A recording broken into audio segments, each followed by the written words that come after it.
Eclesiastes capítulo 5, versículos 1 a 7, quando a palavra de Deus nos diz: ser reverente quando fores à casa de Deus. É melhor aproximar-se para ouvir do que fazer como os tolos que oferecem sacrifícios sem saber que agem mal.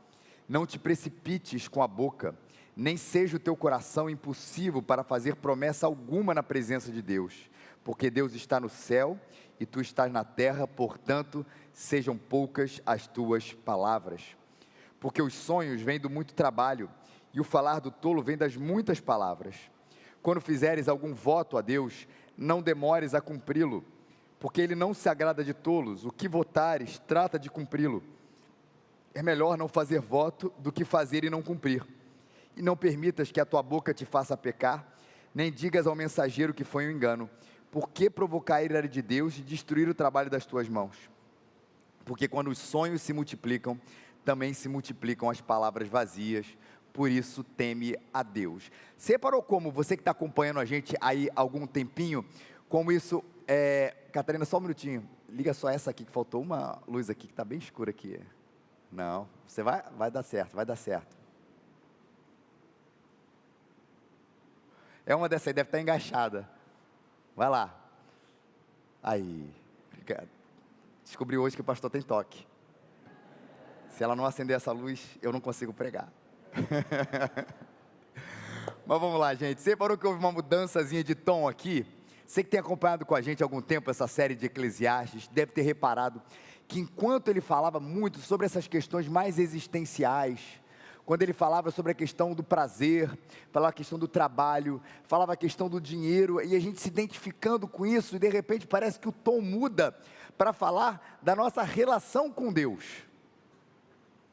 Mas eu já quero corrigir a minha própria palavra, mas fez ela agora de propósito, para falar que exatamente o problema está quando a gente faz essa dicotomia entre essas duas coisas. Parece que Salomão está explicando: olha, você e a sua ansiedade, você e o seu trabalho, você e o seu prazer, você e o tempo, e essas coisas Deus está inserido no meio. Você vai falar: mas agora eu quero falar da sua relação com Deus.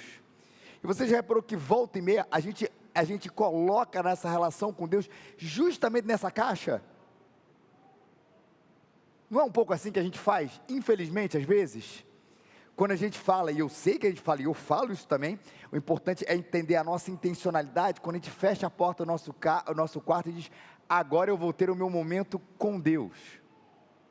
Óbvio que a gente está entendendo isso perfeitamente. Isso só não pode ou mostrar ou reforçar dentro de você, dentro de mim, dentro de nós, alguma ideia de que de alguma maneira você teve um momento sem Ele, e agora você vai ter um momento com Ele, porque as coisas simplesmente não funcionam assim. Quando Deus está falando da nossa relação com o nosso trabalho, não é porque essa é uma relação humana, do homem com o seu trabalho. Quando Ele está falando da relação com o prazer, não é porque essa é uma relação humana, do homem com o seu prazer, do homem com o seu tempo, e agora Ele vai falar do homem com Ele. O que Ele está querendo dizer é que Ele está por cima, englobando você em todas essas dimensões. É um Deus que se preocupa em mostrar como você e o prazer devem se relacionar no olhar dEle. É um Deus que se preocupa como você e o trabalho devem se relacionar no olhar dEle. Como você e o tempo devem se relacionar no olhar dEle, debaixo da sua soberania, dos seus princípios, da sua verdade revelada a nós. Por isso não tem uma relação onde Ele está presente na vida de um cristão, e onde Ele não está presente. Ele está presente em todos os momentos, em todas as dimensões da nossa vida, inclusive quando a gente se achega na casa dEle. Talvez essa seja um pouco mais fácil da gente entender, porque essa, na nossa dimensão, repito, mais religiosa que a gente tem, e não no sentido ruim ou negativo dessa palavra, a gente entende que, poxa, eu não posso chegar de qualquer jeito. Ou eu entendo que assim, não é eu chego lá e faço as coisas do meu próprio jeito. Mas ainda que a gente entenda isso, volta e meia nós mesmos achamos que a gente pode determinar como a gente se relaciona com Deus, quando na verdade, para como Ele quer que a gente case, como Ele quer que a gente relacione com o tempo, como que Ele quer que a gente relacione com o prazer, com o trabalho, a gente também tem que perguntar a Ele: como é que o Senhor quer que a gente se relacione comigo?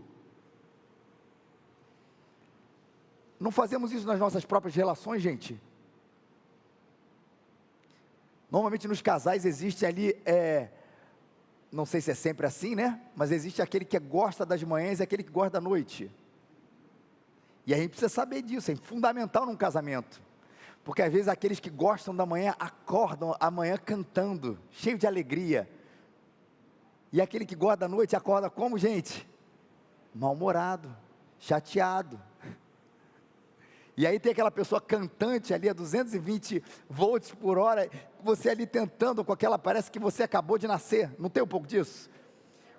Tem pessoas assim, né, que elas acordam como se tivesse nascido ainda, parece que está aprendendo a andar, né, o olho está abrindo, parece um bebezinho ali que nasceu, e a gente acorda, então tem um tempo para cada um. E por que eu preciso saber disso? Porque eu preciso saber como eu relaciono. Senão você é uma pessoa extremamente desagradável dentro de casa, o outro também vai. As coisas não se conectam dessa maneira.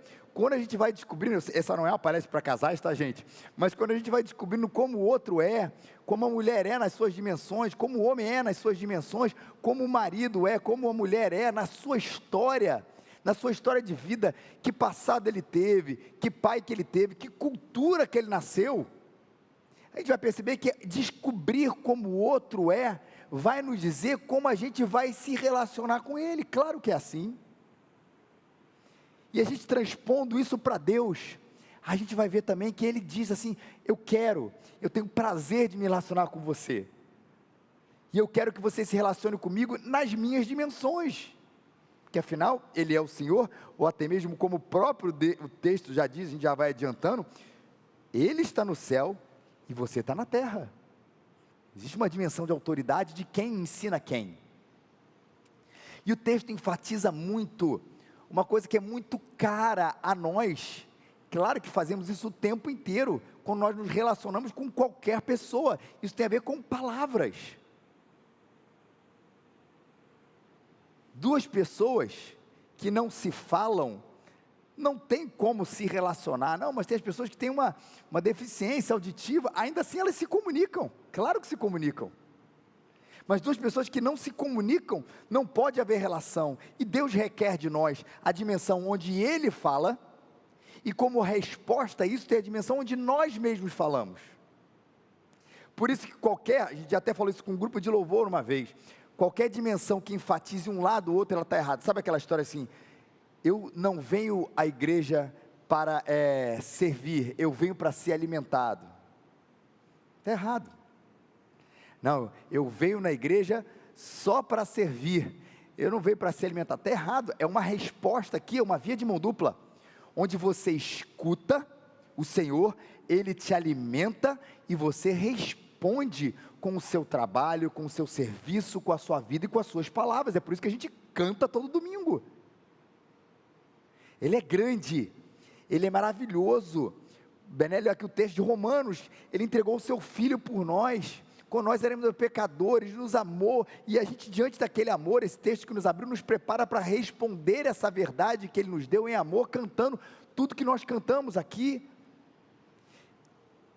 Depois aqui o Luiz Paulo entra, e ele vai falar sobre a questão da nossa confissão de pecados. Então diante da santidade de Deus, um Deus que comunica a sua santidade a nós, um Deus que comunica que Ele é justo, que Ele é puro, que Ele é perfeito, que Ele é luz, isso traz uma resposta dentro de mim, que tem a ver com as minhas palavras diante disso, de que meu coração está cheio de trevas, que o meu coração está cheio de pecado, e a minha resposta diante disso é a minha confissão, de falar para Ele sobre os meus erros, de falar para Ele sobre os meus pecados, de falar sobre as minhas sombras, de falar sobre as minhas trevas, e também de falar de um Deus que cuida de mim, sobre os meus problemas. Ele fala, a gente fala, mas entre duas pessoas falarem, gente, o que é super importante? A escuta. Fundamental nessa nossa relação, onde o texto nos diz para a gente ter cuidado com as nossas palavras, ser reverente quando fores à casa de Deus. É melhor aproximar-se para ouvir do que fazer como os tolos que oferecem sacrifícios sem saber que age o mal. Vamos lá, como é que é essa relação de culto, de adoração, de maneira coletiva, dessa relação pessoal, onde você está falando com o Senhor está falando com você, como é que isso se dá? E na casa de Deus, seja reverente quando for à casa de Deus. Reverência é uma palavra que tem uma conotação, às vezes, diferente quando a gente escuta isso. Principalmente quando a gente fala de conflito de geração, quando a gente fala até de denominações diferentes, contextos diferentes, não é isso? Tem lugares, gente, e aí, por favor, que isso não se torne o tema do sermão na sua cabeça, assim, entrar de boné na igreja. Vai falar isso para algumas pessoas, especialmente que dos 70, 80 anos para cima, nem todos, tá, gente? Mas isso é um sinal de reverência muito grande, onde a gente vê, às vezes, para uma galera mais nova, isso não faz o menor sentido. Quando você chega, a maneira como você veste, para muita gente, isso é o sinal da reverência. O outro, isso é uma questão muito menor. E realmente, quando a gente olha para a palavra de Deus, é óbvio que Deus está em todas as nossas coisas, inclusive da maneira como a gente veste, a gente nem vai entrar nessa questão hoje, mas a reverência não está na maneira como eu me porto fisicamente em primeiro lugar. Não está na maneira se eu sento, se eu levanto na hora do culto, se eu fecho os olhos, se eu não fecho os olhos, se eu levanto a mão, se essa minha expressão corporal, ela está de acordo com algum tipo de norma. A questão principal é a gente olhar para a nossa conduta e olhar para o nosso coração. E aí perceber se existe de fato essa reverência, esse ser reverente quando fores à casa de Deus, é muito nesse sentido. Olhe para a sua conduta, olha para você.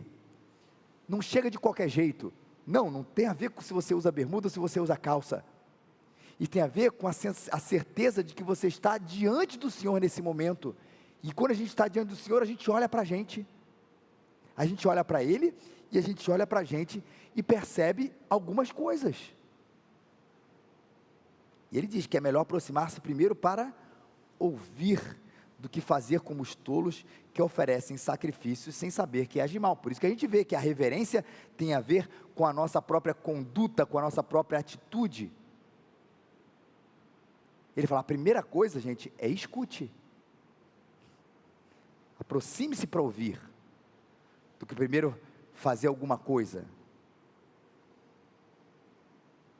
E a nossa tendência maior é sempre de falar, é de querer agir, sem essa dimensão tão profunda da palavra de Deus, e especialmente eu gosto muito dos textos onde Jesus faz isso, de escutar o que Deus tem a falar para a gente.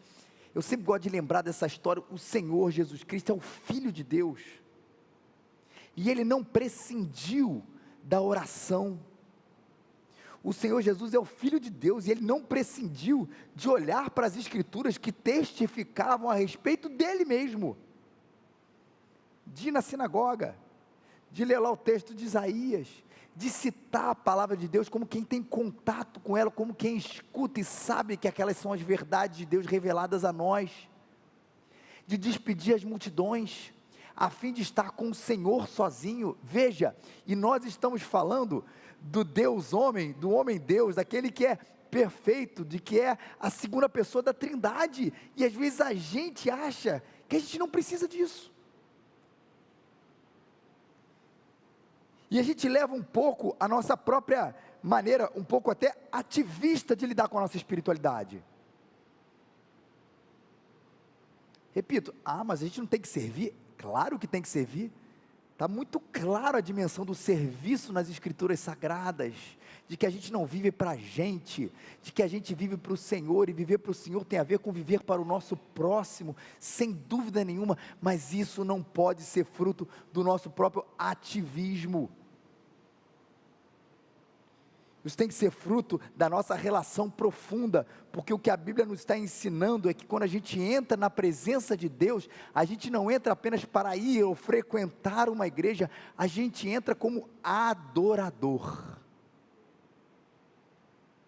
A gente não entra como consumidor, o que essa igreja tem a me oferecer, a gente não entra como crítico de cinema, né, que entra aqui, senta na salinha e tal. Hoje Bené desafinou na segunda música, hoje Felipe está rouco. Hoje, a gente não entra como crítico nessas coisas, a gente não entra aqui tentando simplesmente ou exclusivamente encontrar as outras pessoas, isso também faz muita parte, porque a nossa adoração é coletiva, mas a gente entra aqui como adorador, querendo escutar o que Ele tem a falar ao nosso coração. Eu gosto muito de uma frase de um pastor falecido presbiteriano, o Eugene Peterson. Deus está falando, ele diz, e deve ser ouvido. Mas de que serve um Deus que fala, se não há ouvidos que o ouçam? Então Deus pega uma picareta e uma pá e cava pelo granito do nosso crânio, abrindo uma passagem que dará acesso às profundezas na mente e no coração. E o resultado é uma restauração da Escritura. Olhos se tornam ouvidos. A gente não canta isso? Abra os olhos do meu coração, que na verdade é um texto da palavra de Deus. Abrir os olhos do meu coração, e é isso que Deus faz, porque Ele quer ser ouvido por nós. E porque Ele quer ser ouvido por nós? Porque Ele quer se relacionar com a gente e mostrar como de fato é a vida. Isso explica talvez um pouco de que volta e meia a gente se depara com aquele dilema de uma pessoa que tem tanto tempo na igreja, que ouvindo o que você e eu escutamos todo domingo, e percebendo que certas coisas que são tão óbvias para todo mundo, elas passam ali despercebidas. Toda igreja tem, até na hora que eu falei assim, toda igreja, não, muitas igrejas, a Raízes não é uma delas, graças a Deus, tem a figura, vocês sabem, do diácono que não escuta, que não participa do culto. Não tem essa pessoa que, ela cuida de tudo, não é aqui, é o caso da gente, pelo amor de Deus, junta diaconal, que ela está lá, ela cuida disso, ela cuida daquilo, ela faz todo negócio, mas nunca assiste um culto. Para ela se tornou, repito, um serviço, se tornou uma questão muito mais, eu repito, é uma coisa que eu gosto muito de falar, muito mais eclesiológica do cristológica, muito mais apaixonada, na verdade, pela igreja em si mesmo, pelo que o Senhor da igreja, muito mais apaixonada pelo ambiente do que por Cristo, vem mais pela igreja do que pelo evangelho, vem como um rito, como um hábito, e vem sem sede. E se Ele está querendo falar com a gente, e quer que a gente se aproxime com Ele, em primeiro lugar, para a gente escutar, a gente tem que ir com sede na casa dEle.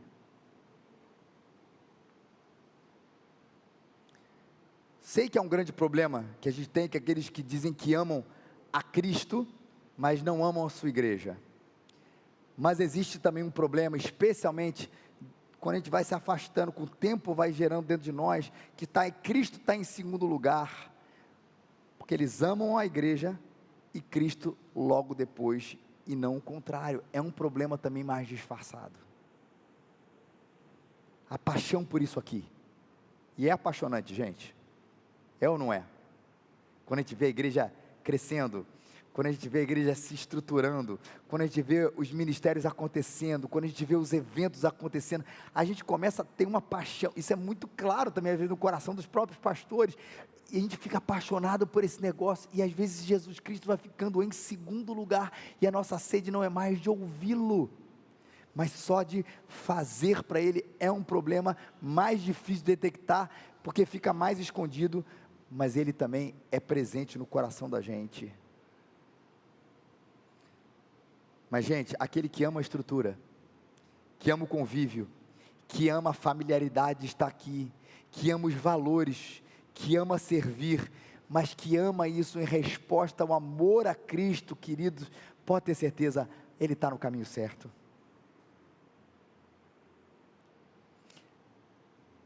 Não te precipites com a boca, é a questão negativa, nem seja o teu coração impulsivo para fazer promessa alguma na presença de Deus, porque Deus está no céu e você na terra, portanto sejam poucas as tuas palavras.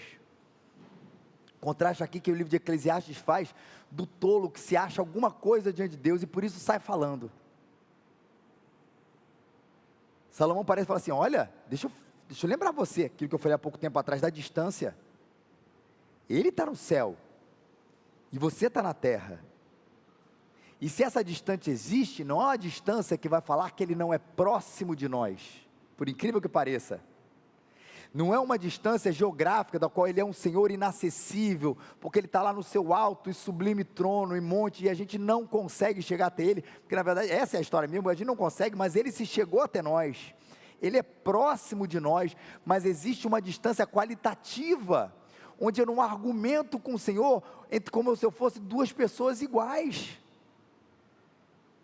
mas quando Ele fala, porque Ele está no céu, e eu estou na terra, em primeiro lugar, eu preciso escutar, isso significa, querido e minha querida, na prática, gastar mais tempo com Ele, Isso significa na prática, gastar mais tempo pedindo a Ele que dê sede de ouvi-lo. Isso significa na prática, querido, quando a gente vem aqui e às vezes a gente acha, às vezes óbvio, aquilo que a gente canta, daquilo que a gente prega, daquilo que é falado aqui, ainda que seja óbvio aos nossos ouvidos, é o que o Senhor tem para falar ao nosso coração, porque é pela muita repetição, não nossa, mas do Senhor, que a palavra do Senhor vai assentando no nosso coração e vai fazendo morada nesse coração duro que nós temos. O nosso processo de santificação, não é um pouco assim que acontece? Às vezes parece que tem um clique de alguma coisa, que começa a fazer sentido para você, e o que aconteceu com você não foi que pela primeira vez você recebeu uma informação espiritual, uma informação da palavra, que você não tinha acesso antes, mas os seus olhos do seu coração foram desvendados, para que aquela verdade fosse assentada dentro de você, porque ele fez aquele processo que até o Eugene Peterson fala, ele falou, e mesmo com nossa dura cerviz, ele abriu com a picareta o nosso cérebro, o nosso coração, e colocou a sua palavra dentro de nós, para que isso pudesse crescer, e essa palavra que é escutada aqui, isso fizesse uma diferença enorme no nosso coração. Mas será que a gente precisa que todo o processo seja assim doloroso? Ou será que a gente já chegasse com esse espírito adorador, submisso? Ele está no céu e eu estou na terra. Será que as coisas não seriam um pouquinho mais fáceis? O Senhor está no seu santo templo, cale-se diante dele toda a terra.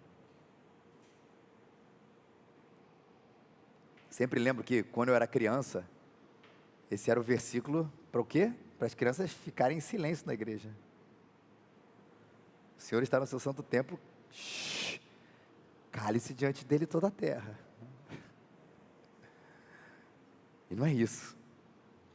Eu até posso estar falando alto, ou coisa, por exemplo, até dar um barulho no culto, mas Ele está nos céus, eu estou na terra.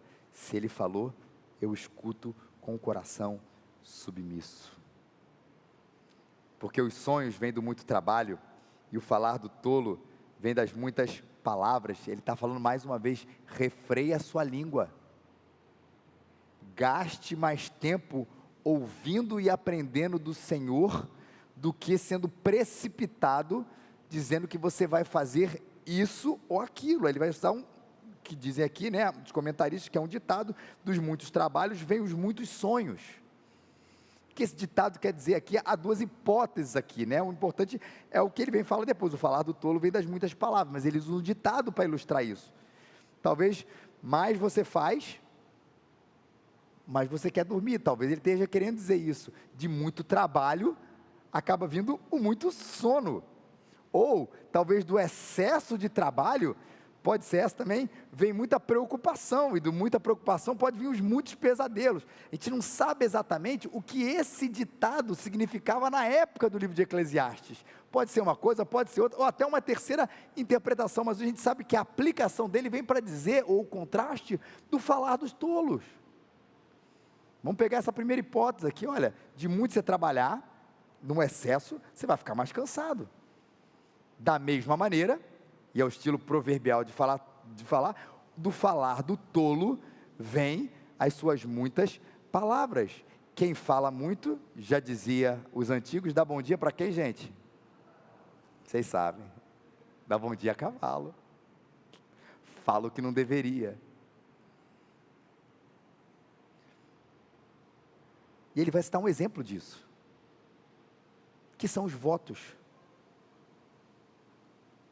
que é uma coisa que a gente não costuma abordar muito, mas o texto fala aqui da gente não ser precipitado em relação à questão do voto, que tem a ver com aquilo que a gente está prometendo, porque quando você fizer um voto diante de Deus, não demores a cumpri-lo, porque Ele não se agrada de tolos, daqueles que falam e não fazem. O que você votar, trata de cumprir. É melhor não fazer voto do que fazer e não cumprir, né? Que história é essa de voto, né? O que a Bíblia fala sobre esse assunto? A Bíblia tem aqui no Antigo Testamento algumas expressões de votos que foram colocados. Quando fizerem votos, algum voto ao Senhor, não tardarás em cumpri-los, porque o Senhor teu Deus certamente o requererá de você. Deuteronômio 23, de 21 a 23. A Bíblia não é contra os votos. Jacó fez um voto, Gênesis 28, de 20 a 22. Ana, 1 Samuel, de 1, 11. O livro de Salmos, fazem votos ao Senhor e cumpri-os. Cumpre os teus votos, Altíssimo. A gente tem que entender o que é isso. Voto é uma resposta de um compromisso que você faz diante do Senhor. Mas o que ele não é? Porque a gente usa o voto nessa outra perspectiva normalmente. O voto não é uma barganha. Sabe aquela clássica de filme? Se o Senhor me livrar dessa tempestade, eu juro que eu vou fazer. Aí você faz um voto, né? Aí depois o cara esquece, né? Condicionar alguma coisa a outra coisa. Tipo assim, se o Senhor agir dessa maneira, eu vou agir daquela outra. Ou como um ultimato. Se o Senhor fizer isso na minha igreja, na minha casa, no meu trabalho, na minha vida, no meu coração, eu prometo que eu vou fazer isso. Quase como quem está ali num pôquer espiritual, jogando aquela cartada final. Agora, o Senhor não tem jeito, eu até prometi te fazer isso. E o voto não é uma barganha, o voto não é um ultimato, o voto não é uma maneira de pressionar o Senhor na parede. Repito, é uma resposta do seu compromisso que você tem com o Senhor frente a alguma coisa que Ele já fez com você, ou que você até acha que Ele pode fazer na sua vida, mas que você com o seu voto não vai pressioná-lo a fazer isso. Senhor, no dia que meu filho se converter, eu faço um culto, eu quero fazer um culto na minha casa, eu quero fazer uma festa não sei aonde, para honrar e glorificar o Teu nome. Eu acho isso bonito. Não está pressionando Deus. Você não está dizendo que essa é a última barganha, a barganha final, a cartada final, que Ele tem que fazer essa coisa, mas uma resposta de gratidão àquilo que você crê que Ele pode fazer, se é que Ele vai fazer.